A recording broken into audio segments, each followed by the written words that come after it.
Eala and Emma Raducanu get nightmare draws that could hit their rankings. There will be plenty of subplots on the opening days of the Italian Open, and for Eala and Emma Raducanu, the challenges they will face in Rome are pretty daunting. Eala has struggled to find her best form on clay courts over the last few weeks and has suffered heavy defeats against Leylah Fernandez and Elise Mertens in her last two matches. There were some suggestions that the Filipina was struggling with an injury after the second of those losses, but she is in the draw for this week's WTA 1000 tournament in Rome. Eala will face Magdalena French in her opening match, with the experienced Polish player heading to the Italian capital on a poor run of form after losing her last four matches. If Eala comes through that match, she will face China's Wang Xinyu, and if she does get to the third round, number 2 seed Eala and Emma Raducanu is likely to be lying in wait.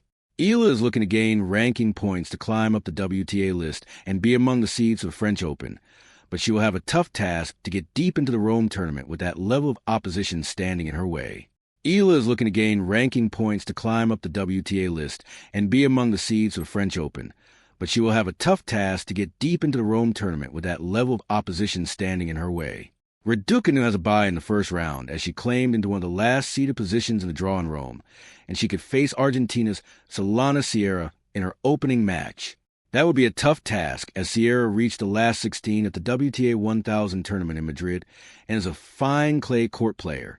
If Raducanu makes it through to the third round, a clash against reigning French Open champion Coco Gauff is likely, and that would be hugely challenging for the Brit. It is encouraging to see Raducanu back in the mix at a top-tier WTA Tour event, and former British number 1 was impressed by what he saw from her in a practice session on Sunday. I had my session this morning with Joe on the outside practice courts, and right in front of me, before I walk into the center court, see Lily Tagger was practicing with Emma Raducanu, said Rosetsky on his podcast. Jane O'Donoghue was there coaching her as well. So good to see she was playing pretty aggressive, taking the forehand on.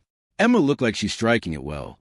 So fingers crossed this is a start getting her momentum back, because let's not forget, she hasn't played a match since Indian Wells. Conditions are fast or quick, and she looked good in the practice session. So, for all those Raducanu fans out there, this is a good week to start. Hopefully she's healthy, can push through and get some wins this week. Raducanu has a chance to make her rankings leap over the next few weeks, as she has limited ranking points to defend from the Italian Open and French Open from 2025. So a couple wins in both tournaments will cement her place in the top 30 of the WTA rankings. She needs some positive results to ensure she stays in the top 32 positions in the rankings, which will earn her a seeding for the French Open and Wimbledon.